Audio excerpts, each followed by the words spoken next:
ज्योती ही मुख्यतः लहान मुलांची जीवनदायी देवी मानली गेली. त्यामुळे प्रत्येक आईनं ज्योती पूजा करावी आणि एक विशेष मंत्र म्हणावा.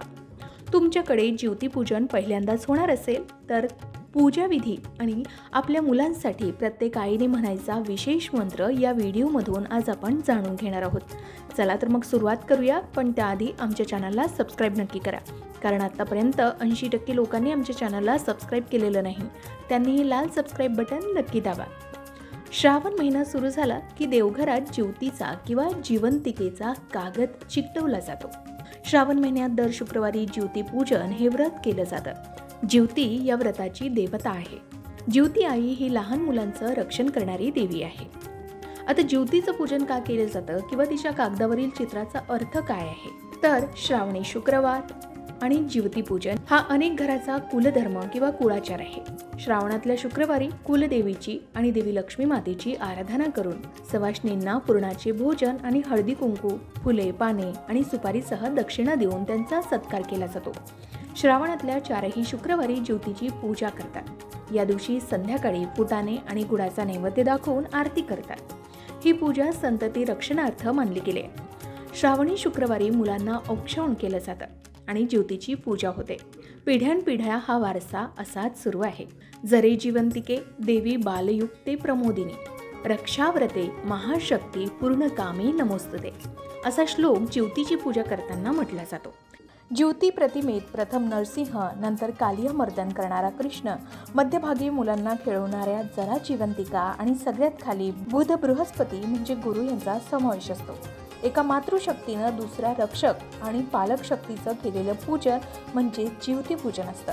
जगातील सर्व प्राणीमात्रांच्या उज्ज्वल भविष्याची रक्षणाची प्रार्थना करणं म्हणजेच ज्योतिपूजन होय असं सांगितलं जातं. या व्रताचा संपूर्ण पूजाविधी जाणून घेऊया.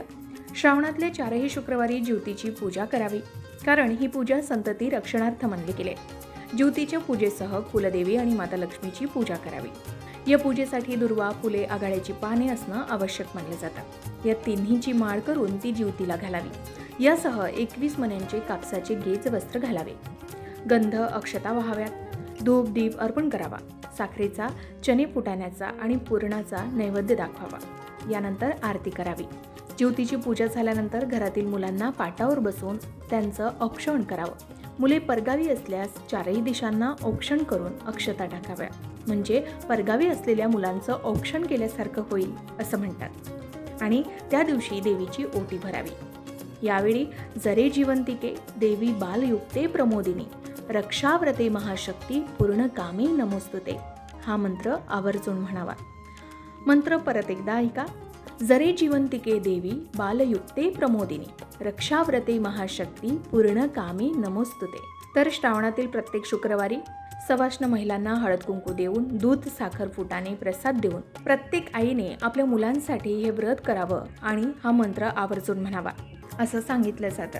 आता ज्योतीचं चित्र लावून गंध, हळद कुंकू, फुलं, आघाडा, दुर्वा यांनी पूजा केली जाते. त्याजोगे देहधारणा होते. त्या प्राण, अपान, ध्यान, उदान आणि समान या पंचप्राणांची प्रतीके म्हणून पूर्णाच्या 5 दिव्यांनी तिची आरती केली जाते. शक्य असल्यास असं करावं.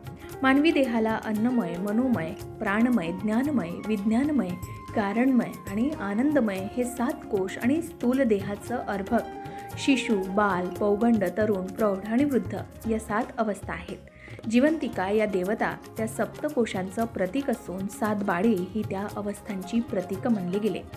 ज्योतीची पूजा झाल्यावर तिला औक्षण करून तिची आरती करतात. त्यानंतर घरातील लहान मुलांना पाटावर बसवून त्यांचं औक्षण करतात.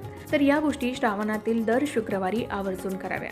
आणि हे जिवंतिके, माझं बाळ जिथे असेल तिथे तू त्यांचं रक्षण कर अशी प्रार्थना करावी. तर आधी सांगितल्याप्रमाणे जिवंतिका व्रत हे आपल्या मुलाबाळांच्या आयुष्यवृद्धीसाठी आचरण्यात येतं. पीतवर्ण या विकारांचे प्रतीक मानण्यात येतो. म्हणून जिवंतिका व्रत करणाऱ्या महिलांनी या दिवशी पिवळी वस्त्र परिधान करू नये आणि श्रावणी शुक्रवारी कापसाची वस्त्र हळद कुंकू लावून जिवंतिकेला अर्पण करावी.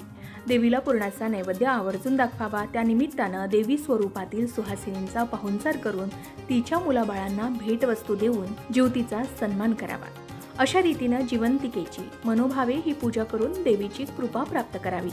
हे व्रत स्त्रीत्वाचे, मातृत्वाचे, वात्सल्याचे गौरव करणारे व्रत आहे. आपणही त्याचा एक भाग बनावं असं सांगितलं जातं। तुम्ही सुद्धा जरा जिवंतिका पूजन करता का? कमेंट करून नक्की सांगा। आणि जरा जिवंतिका पूजनाविषयी आणखी काही प्रश्न तुम्हाला पडले असतील तर त्या संदर्भातील संपूर्ण व्हिडिओ तुम्हाला आमच्या चॅनलवर पाहायला मिळतील। अशाच प्रकारच्या माहितीपूर्ण व्हिडिओसाठी लोकमत भक्ती चॅनलला नक्की सबस्क्राईब करा आणि बेल आयकॉनला क्लिक करा, म्हणजे आमच्या नवनवीन व्हिडिओचं नोटिफिकेशन तुम्हाला मिळत राहील। तसेच योग्य आध्यात्मिक मार्गदर्शनासाठी लोकमत भक्तीच्या फेसबुक पेज आणि इन्स्टा पेजला लाईक आणि फॉलो करायला विसरू नका।